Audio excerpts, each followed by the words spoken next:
Hello, Shashikala किचनमध्ये आपलं स्वागत आहे. आणि तू भेंडीची भाजी दाखवते. भेंडीची भाजी म्हणजे आपण नेहमी अशी उभे कापून भरून करतो. कधी आपल्याला भरायला वेळ नसतो किंवा काय नसतं, म्हणून असे कापून शेची भेंडीचे 4 भाग करून आपण वरून मसाला टाकून कसं करायचं ते तुम्हाला मी दाखवते. आणि भेंडी मी कापून घेतलेली आहे, पण कशी कापली ती तुम्हाला मी दाखवते. हे बघा, मी हे दोन्ही भाग असे काढून घेतले आणि याचे असे उभं कापले.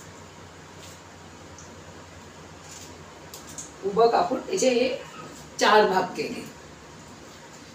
हे बघा, हे असे 4 भाग केलेत. म्हणून तुम्हाला भेंडी कापून दाखवते. अशी आपल्याला भेंडी ही धुवून स्वच्छ धुवून कपड्यावर टाकून पुसून घेतलेली आहे, अगदी अशी चिकट व्हायला नको म्हणून. आता तुम्हाला मी ते त्याचं हे सांगते, साहित्य सांगते काय काय टाकते ते. तर मी हे मिरची पावडर घेतले, म्हणजे मिरची पावडर, हा मालवणी मसाला नाही आहे. ते हळद मी तुम्हाला सगळं हे टाकून दाखवते. हे हळद आणि मसाला टाकला. ही धनिया पावडर 1 चमच, मी मोजूनच घेतली 1 चमच, ती टाकते वरून. आपल्या सुक्या भाजीला बिन पाण्याची भाजी करायची असेल तर थोडंसं पावभाजी मसाला टाकायचाच, एकदम चविष्ट होते. थोडासा मी पावभाजी मसाला टाकला एकदम चवीला. आणि थोडासा चाट मसाला. चाट मसाला कशाला, तुम्ही आमचूर पावडर टाका, चाट मसाला टाका किंवा लिंबू पिळा, म्हणजे त्याला चिकटपणा कमी येतो. म्हणून माझ्याकडे आमचूर पावडर नाही, म्हणून मी थोडासा चाट मसाला टाकते, अगदी थोडासा टाकते.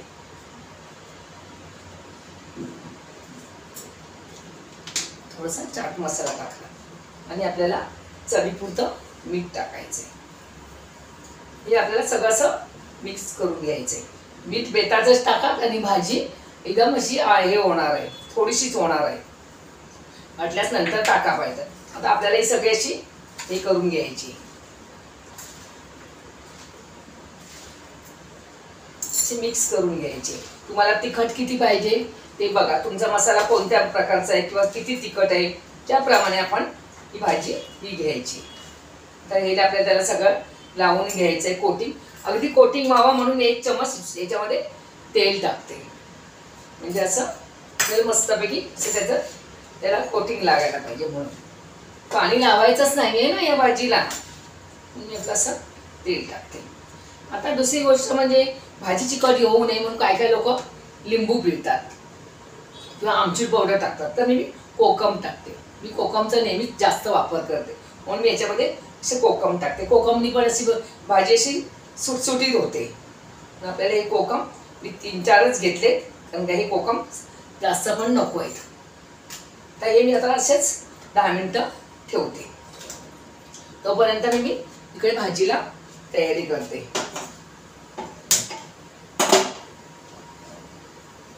हात धुवून घेते. हे सगळं मसाल्याचे लागले.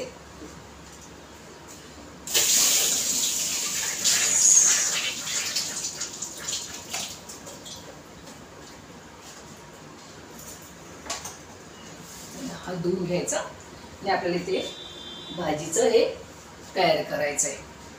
काय करायचंय ते कोणतं, हे आपलं कोटिंग होतंय तोपर्यंत आपल्याला भाजी तयार करायची.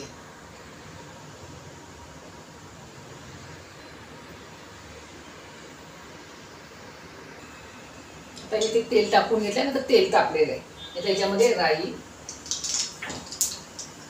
जिरं आणि हिंग. चांगलं हिंग राई तडतडला की मी 1 चमच आलं लसूण पेस्ट टाकते. आपली राई तळी होईपर्यंत थांबायचं. चांगली आलं लसूण चांगली आपल्याला हे करून घ्यायचं, त्याचा कच्चेपणा काढून घ्यायचं आहे.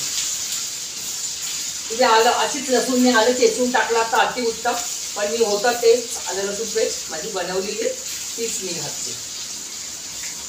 तर चांगलं हे आलं लसूणचं हे झालं तर आपल्याला ही भाजी त्याच्यामध्ये घालायची.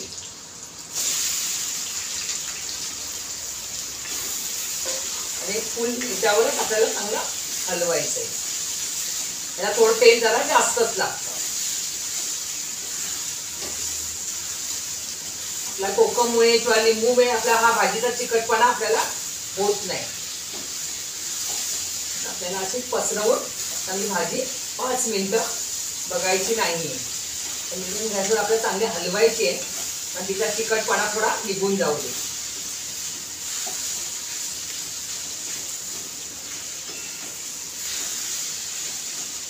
नेहमी आपल्याला कसं भरायला पण वेळ नसतो, काही नसतो, मग आपण हे भरत राहा ते करत राहा, म्हणून आपण असे उभे कापून असे मसाले टाकू शकतो.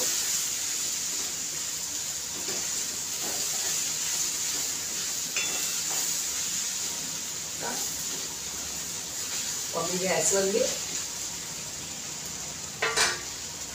आणि याच्यावर 5 मिनिटं आता मी झाकण ठेवते. बघणारच नाही 5 मिनिटं त्या भाजीला. असं थोडंसं असं हे करायचं, नाही तर भाजीला पाणी सुटेल. पण थोडंसं असं पोकळ ठेवायचं, म्हणजे आपल्याला भाजीला पाणी सुटून आतमध्ये जाणार नाही याची काळजी घ्यायची.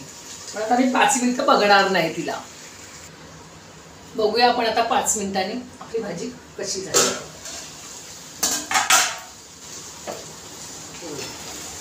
ही भाजी अशी जरा सुटसुटीत झालेली आहे, तरी पण अजून शिजायला लागणारच आहे. अजून थोडं तिला हे पाहिजे, अशी जाड भांड्याची हे घ्यायची. अजून उलट पसर भांडा असेल तर अजून छान होईल, असं पॅन बिन. पण माझ्याकडे जाड म्हणजे माझ्याकडे कढईच आहे, म्हणून मी नेहमी भाज्या कढईमध्येच करते. ती कढईच माझी एक जाड आहे, तर तिला मी अजून मी तिला अशी पसरून 5 मिनिटं ठेवणार आहे. अजून त्याला 5 मिनिटं ठेवायला. बघूया आपण किती मिनिटांनी भाजी होते.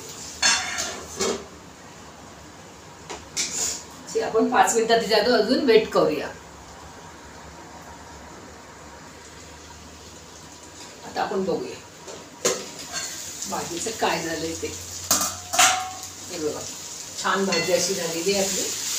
हे बघा, चिकट पण नाही, एकदम सुटसुटीत झालेली आहे. एकदम छान झालेली आहे भाजी. अशी एकदा नक्की करून बघा. आता आपल्याला वरून 2 चमचे शेंगदाण्याचा कूट टाकायचा.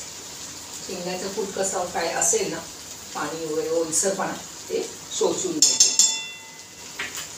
आणि थोडीशी कोथिंबीर आपल्याला ठेवायची पूर्ण.